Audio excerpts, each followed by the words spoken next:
Bom dia, pessoal. Vamos de BTC nessa quarta-feira, 30 de março de 2022. Agora na Espanha, 10 horas e 37 minutos. No Brasil, 5 e 37 da manhã. Tá cedo no Brasil, mas vamos gravar. Gente, a BTC tá sentindo a resistência imposta pela linha superior da nuvem de Shimoku no semanal.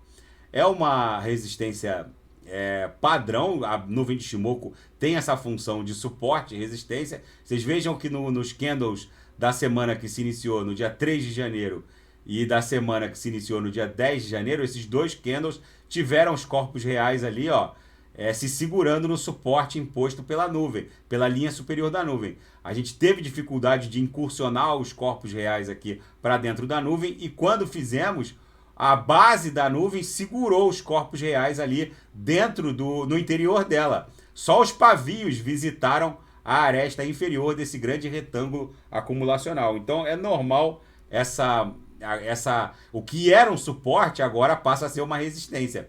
Suportes foram superados e de cima para baixo agora de baixo para cima passa a ser uma resistência. Então é bem provável que a BTC siga escalando aqui devagarinho até promover esse transpasse de baixo para cima, dando sequência a essa pernada impulsiva, que é o nosso target mais imediato, que vai levar a BTC para um patamar entre 80 e 100 mil dólares. A atividade na rede, na blockchain da BTC, com recordes sucessivos de novos public addresses na rede, advogam também essa tese de que a BTC está no início de uma mega pernada impulsiva. No diário a gente consegue ver aqui que está meio que se formando um triângulo acumulacional, um mini triângulo, que deve redundar numa explosão ascendente. Aqui no 6 horas a gente nitidamente vai criar uma nova banda de VWAP mensal. Isso aqui deve formar uma escadinha para criar uma nova banda de VWAP mensal aqui, cujo novo patamar vai ficar aqui na altura de 47 mil e pouquinho. E aí aqui vai ser a nossa nova faixa de trabalho. Esse conflito geopolítico está só turbinando essa nossa movimentação gráfica da BTC em direção a 80 mil dólares. As notícias dão conta de que os sindicatos alemães agora alertam que um embargo completo contra o gás natural russo poderia fechar a indústria alemã. A Alemanha é a grande força motora da zona do euro e seria a mais prejudicada, logicamente, já que a própria Alemanha e a OTAN também já perceberam que essa guerra está assumindo feições de um conflito geopolítico financeiro internacional, onde a Rússia tem segundas intenções em relação à Casa Branca e o dólar norte-americano. Então, a Alemanha está se sentindo um pouco, vamos colocar, usada nesse cabo de força, nessa guerra, e acaba esse contrabalanceamento de forças geopolíticas, eles acabam sendo usados como moeda de troca, que o russo tentando colocar um bode na sala da zona do euro, agora exigindo rublos em contrapartida ao fornecimento de gás natural, rublos ou BTC, que foi o que ponderou o Kremlin. E principalmente a Alemanha está se sentindo usada nessa queda de braço, né, nesse conflito de forças geopolíticas. Mas enfim, tudo isso, na minha leitura, está só turbinando o mundo cripto. Agora a Rússia e a Índia estão planejando um sistema alternativo ao sistema SWIFT de quitações globais, para que os dois países possam continuar com o seu comércio bilateral, principalmente o comércio de armas, porque é sabido e ressabido pela comunidade internacional que a Índia é a maior compradora de armas russas, justamente para fazer frente à escalada militar da China, e é sabido e ressabido também que a Índia e a China têm sérios problemas não só de fronteira em si, mas problemas que transcendem não só a proximidade física entre as duas grandes potências nucleares, né? A Índia e China detêm o artefato nuclear e, enfim, os indianos, em razão dessa queda de braço entre o Kremlin e a Casa Branca, não vão deixar de comprar armas russas só porque os americanos querem.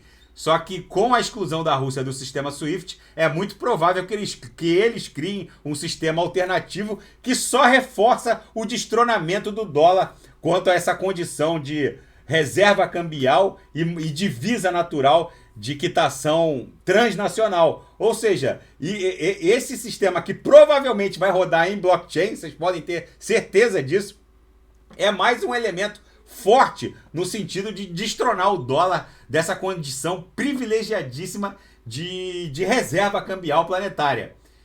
E a notícia que, na minha leitura, está mais impactando o mundo cripto nesse momento é o apoio do Chris Larsen, que é um dos cofundadores da Ripple, no sentido de até aportou 5 milhões de dólares para essa campanha do Greenpeace, numa tentativa bizarra de se mudar o código da BTC de Proof of Work, de prova de trabalho, para Proof of Stake, de prova de estaca. Isso não tem a menor possibilidade de vingar.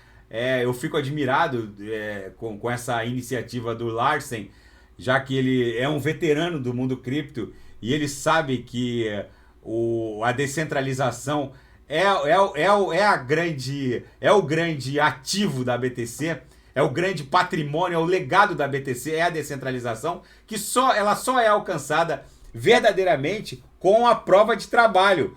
A gente tem que pensar, gente, a gente tem que desconstruir alguns sonhos de verão, principalmente para quem entra agora no mundo cripto. Eu, quando entrei no mundo cripto em 2013, existiam pouco mais de 30 altcoins, talvez 35, 40. Era basicamente BTC, LTC, a Litecoin, ou Litecoin aí no Brasil, a Dogecoin, que foi um fork da LTC, a Namecoin, enfim. Mas eu, começando a pesquisar, vendo, eu fazia várias transações em BTC na época, vendo que demorava 10 minutos para se confirmar a transação, a cada transação da BTC, e a LTC, por exemplo, demorava só 5 minutos. Aí quando surgiu a Dogecoin, em 2013, confirmava em 1 minuto. A Dogecoin, para quem não sabe, foi um fork da LTC. Eu cheguei a ter mais de 10 milhões de Dogecoins. Hoje daria 1 milhão e 400 mil dólares. Mas enfim, não valia nada na época, né? Era uma meme coin criada para monetizar posts de qualidade no Reddit. E, enfim, eu pensei comigo, como noob, né? Recém-chego no mundo, recém-aportado no mundo cripto, eu pensei comigo, se a BTC demora 10 minutos, a LTC demora 5 minutos e a Dogecoin demora 1 minuto para confirmar, eu vou botar meu dinheiro todo em Dogecoin. E botei todo o meu dinheiro em Dogecoin. Na época dava uns 2 mil dólares. E, enfim, o grande legado da BTC que eu fui descobrir com o passar do tempo é que, se a gente pegar todas essas 18.583 altcoins aqui, nenhuma delas, eu ouso afirmar isso, nenhuma dessas altcoins nenhuma delas ostenta o nível de descentralização da BTC. Vocês têm que pensar numa hipótese bizarra do Bin Laden, se ele tivesse vivo, né? Tendo patrimônio cripto em alguma cripto que não fosse a BTC. Se o Bin Laden tivesse BNB, por exemplo, as forças de segurança norte-americanas iam obrigar os validadores, os delegados e delegatários a criar um fork, fazer um freeze e bloquear o dinheiro do sujeito. Agora, na BTC, isso não é possível. Justamente pelo nível de descentralização da prova de trabalho, em que essas equações que são cada vez mais complexas e que produzem, que confirmam blocos a cada 10 minutos, e depois do halving que houve em maio de 2020, são 6,25 BTCs produzidas a cada bloco, e a partir de maio de 2024 vão ser 3,12 BTCs a cada bloco, no próximo halving. O nível de descentralização impede que forças de segurança norte-americanas, se um Bin Laden da vida tiver patrimônio em cripto, possa sofrer um freeze. Então, poucas pessoas entendem a grandeza da BTC. A Ethereum, que também é Proof of Work, vocês acham que ela é tão descentralizada assim? Não é. A Ethereum, para quem não sabe, sofreu um hack em 2016 e ela fez um fork sim, porque 15% de todos os Ethers foram levados e a Ethereum, que era uma blockchain unificada com a Ethereum Classic, eles fizeram um fork e que gerou a ETH, que a gente conhece, que é essa aqui em segundo lugar em market cap, e a Ethereum e a ETC, e a Ethereum Classic. Ou seja, a Ethereum, que tem milhões de entusiastas mundo afora, não é tão descentralizada assim. Então, alguns sonhos de verão devem ser desconstruídos com a experiência no mundo cripto. Então, se até a ETH fez um fork e meteu um freeze nos Ethers roubados, é óbvio que qualquer altcoin, principalmente as que validam transações à base de Proof of Stake, ficam menos imune a interferências externas. Não estou dizendo que uma altcoin que confirme transações com Proof of Stake seja menos descentralizada. A Ethereum, por exemplo, está fazendo um baita trabalho para ter milhões de validadores mundo afora. Há muitas altcoins que são Proof of Stake hoje, só tem 100 validadores, tipo a Polygon Magic só tem 100 e poucos validadores. A própria Binance Coin tem ali em torno de 100. Quanto mais validadores e quanto mais complexa for a rede, mais descentralizada e mais difícil é um eventual freeze. A Polkadot, que vai ser uma monocadeia que controla cadeias fragmentadas, essa sim vai gozar de uma descentralização tão complexa que nem forças de segurança conseguiriam impor um freeze. Por isso que eu sempre me reporto à grandeza e à complexidade da Polkadot Kusama. Pouca gente consegue entender a profundidade e a extensão do que eu tô falando. Só que se um Bin Laden da vida tiver BTC, eu ouso afirmar que nem as forças de segurança norte-americanas conseguem meter um freeze e bloquear as BTCs do sujeito. Agora, uma figura do mundo cripto, da envergadura do Larsen, propagar a alteração do código da BTC de Proof of Work para Proof of Stake, na minha opinião, é lamentável.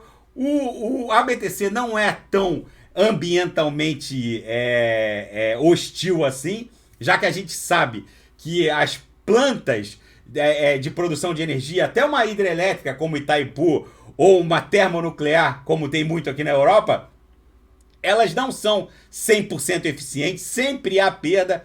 A Itaipu, por exemplo, no Brasil, não consegue jogar nas linhas de transmissão 100% da energia produzida naquelas turbinas. É óbvio que há um desperdício.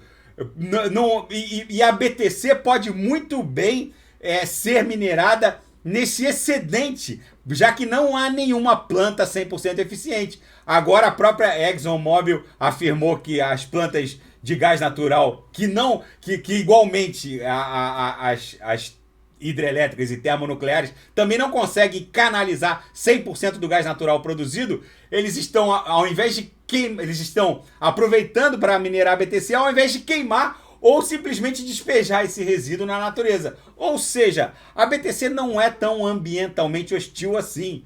E tentar propalar